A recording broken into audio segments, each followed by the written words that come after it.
I'm Kemetic Hetepu. Welcome back to Kemetic Tuesdays. Today, I wanted to talk about healing from a Kemetic standpoint, some of the different methods that the Kemites or the ancient Egyptians were able to bring about healing.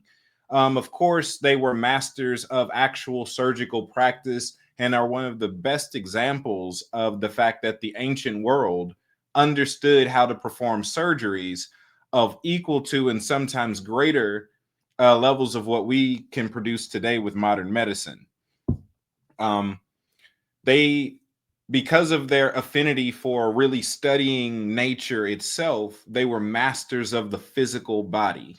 So they excelled in that.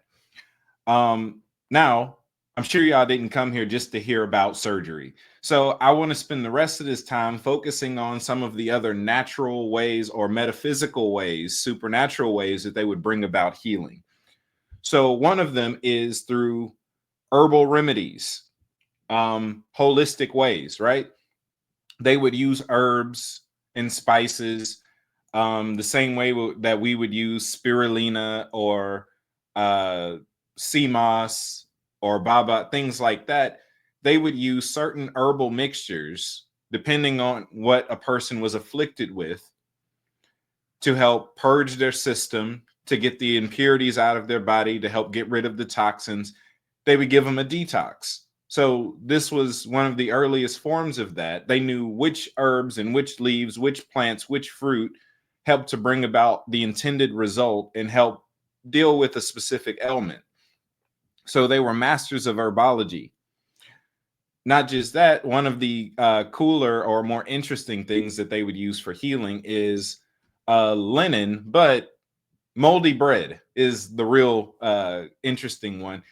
They would take a special bread that they would make and wait until it got moldy, and then they would put it over a wound and wrap it in linen, and the spores from the bread would actually aid in the healing. It worked. The next thing I want to talk about, well, in addition to that, we're talking about natural ways of healing. They would use aromatherapy, not just in the incense and the woods and things that they would burn to make the room smell good, because there's healing in that on its own, but they would use that as a part of their oil healings. So what the priest would do is they would come in with a palette that had, let's just say, about 7 different oil mixes in it, and he would waft the different fragrances in front of his patient's nose so that they could really get a good smell of the oils. And pretty much what they would do is whatever scent smelt the best to that person, maybe whichever two smelt the best, is what they would anoint them with and rub them down with. A simple principle: the nose knows. So whatever smelt the best, they believed in the body's ability to not self-sabotage, meaning that if it smelt this good to you, it must mean that the body considers this the cure for whatever you're going through right now. And it worked, right? We're going to talk about oils a bit later as well. Now, the next thing that I wanted to talk about is Sekim and Heka. Sekim is to ancient Egypt or ancient Kemet what Ki, Chi, Prana, and Reiki is to Asia, right? This is their energy form, their energy healing, but just their energy form. And Heka is pretty much just magic. So, in a mix of energy healing, so they would release power, they would lay hands on the sick and they would recover. They would, if there was energy flows, we have centers throughout our body, we have channels that move throughout our body. If for any reason they're stopped up or they're stagnant, well, that's not good. So, similar to Chinese medicine, the ancient Kemites would release power from their hands and they would move that energy through in order to uh, declog whatever energy streams might have been stopped up. They would, or just simply to release power or to release life into another person. Another thing that they would do, Heka, the magic, they would use incantations, they would use insignias, and they would use amulets. What the Hindus call mantras, the Kemites called Hesi. So these chants, sometimes they would use chantings in order to speak words of life and words of power over their patient, and that would be the cure for that moment. Amulets, they would wear things like the Ankh, they would wear things like the Kepra beetle, the Eye of Heru, the Eye of Ra for the pharaohs specifically. These were also ways to bring about or funnel in the energy of healing into their physical form. Now for the cool stuff, the Netcheru. So there were ways in which the priests would actually invoke the Netcheru in order to bring about a healing. Now, they would do this in a few different ways. So yes, the idea of asking God or asking the gods to help you is something that you can actually get from a Kemetic standpoint.